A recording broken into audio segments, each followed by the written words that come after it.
படத்தை பார்த்துட்டு வந்திருக்கேன். அந்த காசியோட தலையை வெட்டிட்டது காடு.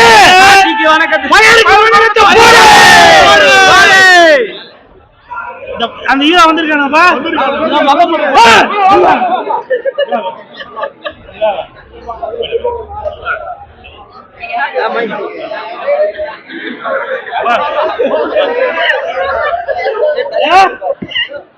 காசிக்கு போனா கர்மம் எல்லாம் தீர்ந்துரும் சொல்லுவாங்க. அந்த காசியோட பேரை இந்த படத்துக்கு இவங்களுக்கு வச்சு வச்சிருக்காங்களாப்பா. ஃபயர் அப்படின்ற படத்தை இப்ப நான் பார்த்துட்டு வந்திருக்கேன். நல்ல சமுதாயத்துக்கு தேவையான கருத்துக்களை சொல்லியிருக்காங்க. சார், இன்னைக்கு சமுதாயத்துல என்னென்ன சீரழிகள் நடந்துட்டு இருக்கு அப்படின்ற விஷயத்த இந்த ஃபயர் படத்தின் மூலமாக டைரக்டர் ஜேஎஸ்கே அவர்கள் அப்பட்டமாக தெரிவிச்சிருக்காரு. ஃபயர் படத்தின் மூலமாக அப்பட்டமாக சொல்லியிருக்காரு இயக்குனர் ஜேஎஸ்கே அவர்கள். அது மட்டும் இல்ல, இந்த படத்துல நான் தம்பி கிட்ட கேட்ட இன்டர்வியூல, தம்பி இந்த படத்துல உங்களை நடிக்க சொன்னா வாழ்ந்திருக்கீங்களா அப்படின்னு. சார், நான்லாம் வாழல, டைரக்டர் சொல்லி கொடுத்தாரு அதெல்லாம் வாழ்ந்த அப்படின்னு. இதே டைரக்டர் மாடியில இருந்து குதி அப்படின்னா குடிச்சிருக்கீங்களா? விஷத்தை குடி அப்படின்னா குடிச்சிருக்கீங்களா? டைரக்டர் தேன் பாட்டில கொடுத்து தேனை நக்குன்னு சொன்னாங்க, நீ பாட்டிலோட குடிச்சிட்டு இருக்க. இந்த படம் மக்களுக்கு சமூக கருத்தை சொல்லிட்டு இருக்கு. சமீபமாக கடந்த 2 மாதமாக யார் இந்த சார் யார் இந்த சார்ன்ற இன்னைக்கு நம்ம பார்லிமெண்ட்ல இருந்து சட்டசபையில இருந்து எல்லாரும் பேசிட்டு இருக்காங்க. எனக்கு தெரிஞ்சு இந்த யார் இந்த சார் இந்த படுபாவில இந்த சாந்தினி சூப்பர்.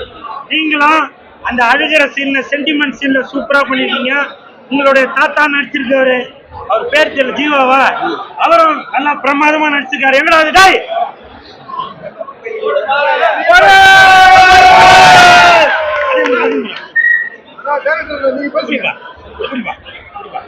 அவங்களுக்கு போடுங்க.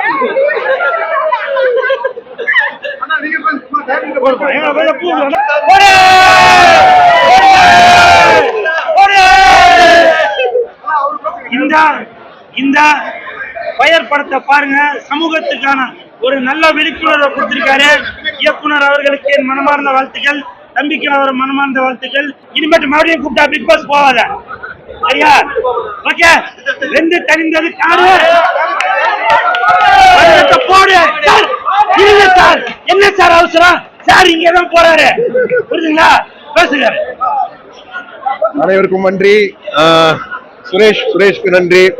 பார்த்த ரசிகர்கள், ஊடக நண்பர்கள், பத்திரிகையாளர் நண்பர்கள், என்னுடைய ஆர்டிஸ்ட் அண்ட் குரூ எல்லாருக்கும் இந்த நேரத்தில் நெஞ்சார்ந்த நன்றிகளை தெரிவிச்சுக்கிறேன். ஒரு நல்ல படம் பண்ணியிருக்கோம், ஒரு சமுதாயத்திற்கு தேவையான படம் அப்படின்னு நம்புறோம். இந்த படத்தை எல்லாரும் சப்போர்ட் பண்ணோம்.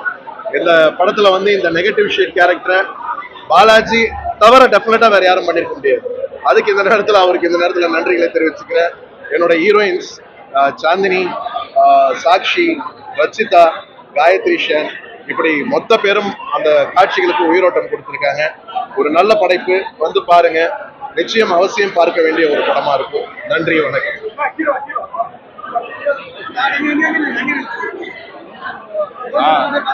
படம் எதிர்பார்த்ததை விட ரொம்ப நல்லாவே வந்திருக்கு. கண்டிப்பா இந்த படத்தை பார்க்கணும். என்னன்னா, இப்போ இருக்க கரண்ட் சுச்சுவேஷனுக்கு, இப்போ இருக்க கரண்ட் அரசியலுக்குமே தேவையான ஒரு படமா கோஇன்சிடென்ஸ் எல்லாம் அமைஞ்சிடுச்சு. எல்லாருக்கும் வணக்கம். ரொம்ப ரொம்ப சந்தோஷமா இருக்கு இவ்வளவு பாசிட்டிவ் ஃபீட்பேக் வந்தது. அண்ட் எனக்கு படம் ரொம்ப ரொம்ப பிடிச்சிருக்கு. எல்லாரும் பார்க்க வேண்டிய படம். ஜேஎஸ்கே ரொம்ப சூப்பரா நடிச்சிருக்கீங்க, அது பார்க்க ரொம்ப சந்தோஷமா இருக்கு. இந்த வாய்ப்பு கொடுத்ததுக்கு ரொம்ப ரொம்ப நன்றி. எல்லாருமே படம் பாருங்க. அண்ட் முக்கியமா பாலா வேற லெவல்ல நடிச்சிருக்காரு. ஸோ கண்டிப்பா வெரி வெரி ஹாப்பி இந்த படம் பண்ணதுல. அண்ட் கண்டிப்பா எல்லாரும் பாருங்க, சப்போர்ட் பண்ணுங்க. தேங்க்யூ. ஃபயர் ரொம்ப ஃபயரா இருந்துச்சு.